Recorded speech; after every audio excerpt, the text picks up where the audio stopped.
الحمد للہ رب العالمین والصلاة والسلام علی اشرف الانبیاء والمرسلین نبینا محمد وعلی آلہ واصحابہ اجمعین اللہم صل علی محمد وعلی آل محمد۔ محترم سامعین کرام، آج کی گفتگو میں توحید تمام عبادات کی بنیاد ہے بیان کیا جائے گا۔ اللہ تعالیٰ جل شانہ کا فرمان ہے، اعوذ باللہ السمیع العلیم من الشیطان الرجیم وما خلقت الجن والانس الا لیعبدون، اور میں نے جنوں اور انسانوں کو محض اس لیے پیدا کیا کہ وہ صرف میری بندگی کریں۔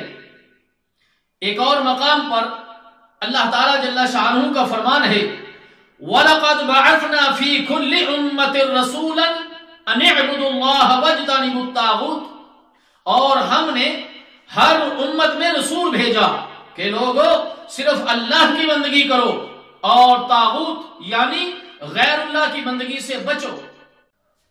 ایک اور مقام پر رب کائنات کا ارشاد ہے، وَقَضَى رَبُّكَ أَلَّا تَعْبُدُوا إِلَّا إِيَّاهُ وَبِالْوَالِدَيْنِ إِحْسَانًا، اور تیرے رب نے فیصلہ کر دیا ہے کہ تم صرف اسی اللہ کی بندگی کرو اور والدین کے ساتھ حسن سلوک کرو۔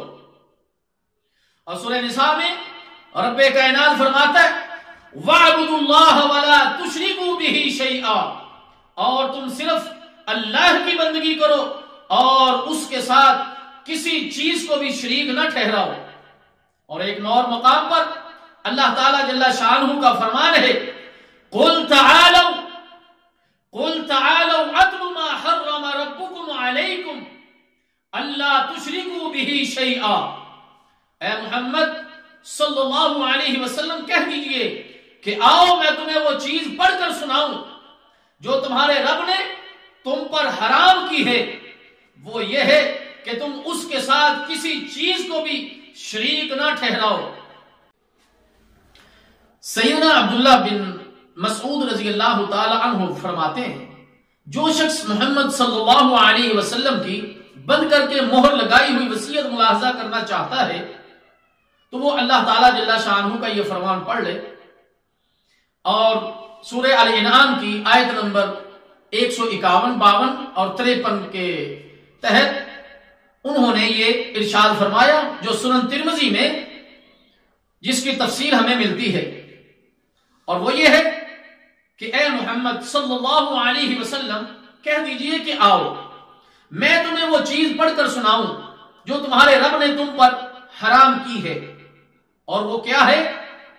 نمبر 1، تم اس کے ساتھ کسی چیز کو بھی شریک نہ ٹھہراؤ۔ نمبر 2، اپنے والدین کے ساتھ حسن سلوک کرو۔ نمبر 3، اپنی اولاد کو مفلسی کے ڈر سے قتل نہ کرو، کیونکہ تمہیں بھی اور ان کو بھی رزق ہم یعنی اللہ دیتا ہے۔ نمبر 4، بے حیائی کے کام ظاہر ہو یا پوشیدہ تم ان کے قریب بھی نہ پھٹکو۔ اور نمبر 5، اور جسے قتل کرنا اللہ تعالیٰ جل شانہ نے حرام قرار دے دیا ہے اسے قتل نہ کرو مگر حق اور جائز طریقے سے۔ اس اللہ نے تمہیں ان باتوں کی وصیت یعنی ہدایت کی ہے تاکہ تم عقل سے کام لو۔ نمبر 6، اور تم یتیم کے مال کے قریب بھی نہ پھٹکو مگر ایسے طریقے سے جو انتہائی بہترین اور پسندیدہ ہو، یہاں تک کہ وہ یتیم اپنی جوانی کی عمر کو پہنچ جائے۔ نمبر 7، اور انصاف کے ساتھ ناپ تول پورا کرو، ہم کسی جان کو اس کی طاقت سے بڑھ کر مکلف نہیں کرتے۔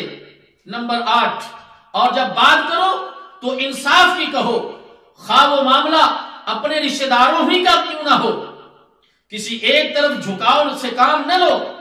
نمبر 9، اور اللہ تعالیٰ جل شانہ کے عہد کو پورا کرو، اس اللہ نے تمہیں ان باتوں کی وصیت یعنی ہدایت کی ہے تاکہ تم یاد رکھو۔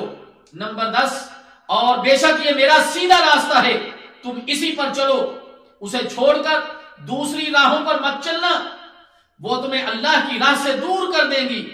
اس اللہ نے تمہیں ان باتوں کی وصیت یعنی ہدایت کی ہے تاکہ تم پرہیزگار بن جاؤ۔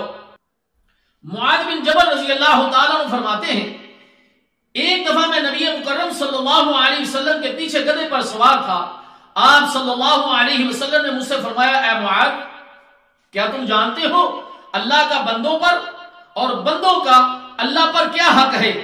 میں نے عرض کی اللہ اور اس کا رسول صلی اللہ علیہ وسلم ہی بہتر جانتے ہیں۔ آپ صلی اللہ علیہ وسلم نے فرمایا اللہ کا بندوں پر حق یہ ہے کہ وہ صرف اسی کی عبادت کریں اور اس کے ساتھ کسی کو بھی شریک نہ کریں، اور بندوں کا اللہ کے ذمے یہ حق ہے کہ جو بندہ شرک کا مرتکب نہ ہو وہ اسے عذاب نہ دے۔ معاذ رضی اللہ تعالی عنہ کہتے ہیں میں نے کہا یا رسول اللہ صلی اللہ علیہ وسلم اگر اجازت ہو تو لوگوں کو یہ خوشخبری سنا دوں؟ آپ صلی اللہ علیہ وسلم نے فرمایا نہیں، ایسا نہ ہو کہ لوگ اسی پر بھروسہ کر کے بیٹھ جائیں یعنی عمل کرنا چھوڑ دیں۔ میرے محترم دوستو، اس حدیث کے ضمن میں چند باتیں اپنے ذہن میں رکھنا ضروری ہے کہ صرف اللہ تعالیٰ کی عبادت یعنی بندگی کرنا اور اس کے ساتھ کسی کو شریک نہ ٹھہرانا اللہ تعالیٰ کا حق ہے جو بندوں پر واجب ہے، کیونکہ کتاب و سنت ہی نہیں بلکہ تمام رسولوں نے اللہ تعالیٰ جل شانہ کے اس حق کو بیان کیا اور خوب واضح کیا ہے کہ اللہ تعالیٰ کے تمام حقوق میں سے یہ حق بندوں پر سب سے زیادہ واجب ہے۔ اور اس کے بعد اللہ کے رسول صلی اللہ علیہ وسلم نے فرمایا اللہ تعالیٰ کے ذمے بندوں کا یہ حق ہے کہ جو بندہ اس کے ساتھ کسی کو شریک نہ ٹھہرائے وہ اسے عذاب نہ دے۔ اللہ اکبر۔ میرے محترم دوستو، آئیں اپنے رب سے دعا کریں، التجا کریں کہ اللہ ہمیں صرف اور صرف اپنی بندگی کرنے کی توفیق عطا فرما اور ہر قسم کے ظلم سے یعنی ہر قسم کے شرک سے ہمیں بچنے کی توفیق عطا فرما۔ والسلام علیکم ورحمۃ اللہ وبرکاتہ۔